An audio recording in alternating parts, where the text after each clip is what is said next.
At the end of a narrow alley where no maps pointed, behind a bakery that smelled like childhood, there was a wooden door set into a stone wall. It was painted blue once, now faded, chipped, like a memory weathered by time. No sign hung above it. No bell rang when it opened. And yet, people came, not because they knew what lay inside, but because something in their soul whispered, "Go."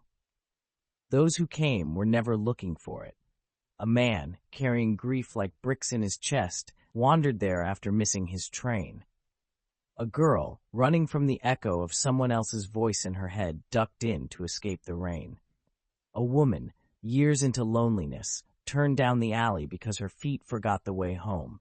And the door was open, always. Inside was not a shop, not a church, not a place you could describe. It was light, warm and soft, like morning before the world wakes up. It smelled like bread and old books and the arms of someone you once loved. No one ever asked what the place was. They just sat. There were chairs, not many, and shelves with candles and teacups, mismatched and chipped. A window with lace curtains looked out onto nothing anyone could name, but the light through it always changed in perfect rhythm with the visitor's heart. There was always someone inside. Never quite the same. An old woman with a quiet smile, a young man with eyes like water, a child who simply listened. And sometimes, no one. Yet the place never felt empty, because the presence was there, not loud, not visible, but near, as if the walls themselves exhaled peace. People came in silence. Some stayed for minutes, some hours. They spoke sometimes, or cried, or said nothing and still felt heard.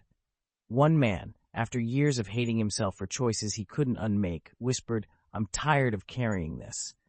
And the wind outside stilled, the warmth inside deepened, and a voice not spoken said, "Then let me carry it now."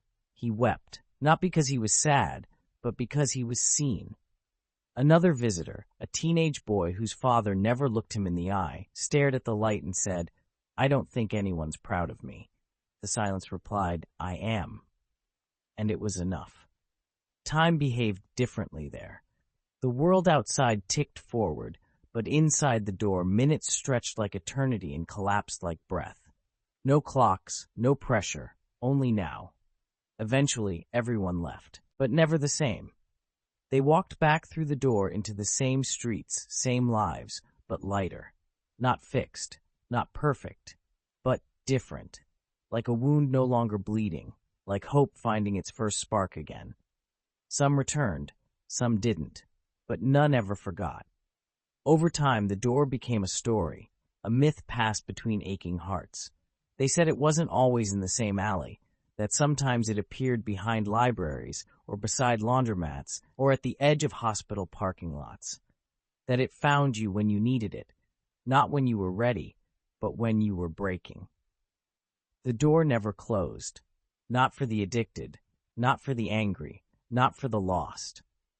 And inside, though no one saw him clearly, they always left with the sense that he had sat with them, just long enough for the soul to breathe, and just long enough to remind them, "You are never beyond the reach of my love."